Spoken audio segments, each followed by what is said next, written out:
A poverty and disease-ridden Kenyan slum isn't exactly something that whets the appetite of most investment bankers. This was the toilet.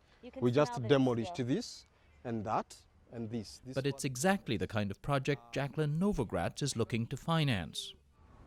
Novogratz has an MBA from Stanford and works in New York City, not far from banking's movers and shakers. But she leads a team at the Acumen Fund that's invested some $40 million to support enterprises that serve the poor. And we did get great news from Jasper Farms last night. With donations from 200 philanthropic individuals and organizations, they've invested in a dairy farm in Pakistan, a mosquito net factory in Tanzania, or a seed factory in Kenya. It's a new approach to venture capital. She calls it patient capital, an investment that pays off slowly, that encourages profit, not excessive profit. She insists this middle way will work better in today's globalized economy. If our current situation teaches us anything, it's that unfettered, unbridled capitalism isn't working. Certainly not in interconnected worlds where we need to find ways to include everyone into the global economy. And on the other hand, charity alone typically can reach low-income people, but often not at any level of scale. And too often it creates dependence rather than a sense of dignity. She spread the word far and wide that private capital can bring public change.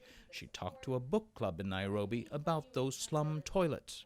Think about toilets. We need a public sanitation system that will sustain itself, that we don't have to depend on the government alone to do it. We can create a model that we can own. She found architect David Curia had the same idea. He'd been trying to solve the toilet problem for years. The issue of sanitation, to me, is one of the most complicated issues dealing with communities because it's a behavior issue.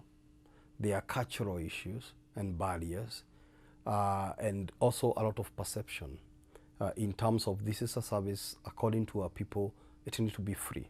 It's not free because you still have to pay in terms of cost of medicine or even death when you're talking about typhoid and cholera outbreaks. Those diseases have been all too real in Kenya. Last year alone, we had about 300 deaths of cholera recorded in Nairobi, and the highest was the slum. Well, and this is where people don't make the connection enough between sanitation and hygiene and their health. In slums like this one, people for generations have lived without functioning or sometimes even indoor toilets. They use the bush or streets instead. And everything flows. There's no septic, there's no sewer system, so everything flows to the river. when you can see the downstream. kids play right in. Yeah. Curia thinks the only solution is to charge for the toilets, to make them pay for themselves. But the idea was a tough sell, not just with people in slums who weren't used to paying for it. He ran into problems getting land and licenses, and 9 banks refused him financing. Then came the Acumen Fund. After a year teaching him how to design a business plan, the fund invested $600,000.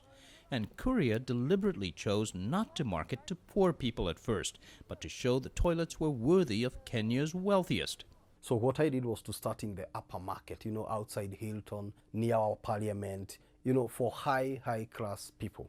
And that's where I started with putting the first model, purely to be able to influence the mentality and thinking. That became a bit easier than selling eco-toilet as a product for the poor. Every day, 35,000 people come through this toilet in Nairobi's central business district and 35 others, paying just 5 shillings or about 7 US cents per visit. Rent from a convenience store and shoeshine stands helped make the enterprises profitable. Piped-in music is but one surprise that greets the user of this eco-toilet. It's spotless, uses very little water, a lot of it collected rainwater. Wastes are recycled into fertilizer and methane gas. But the acid test of the model is in a new one, open in Mathare, one of Nairobi's most violent and depressed slums. So David, you were trying different pricing models. In Nairobi, you charge 5 shillings, and here you thought, well, we'll charge 3? We ended up developing a monthly card, which each family buys for 100 shillings. That's about $1.2, for the entire family. Pricing is just one of the challenges for the slum branch. Ethnic tension, which flared up in deadly violence in 2006, still simmers, and lawlessness keeps people indoors after dark. Oh. Courier wants to stage events in this area to make it feel safe at night, and he's invited a local group to form a committee to help run the facility. So what did you have to do to convince the community? We were educating them about the cleanness, about the diseases. And so how many people are now using the toilets?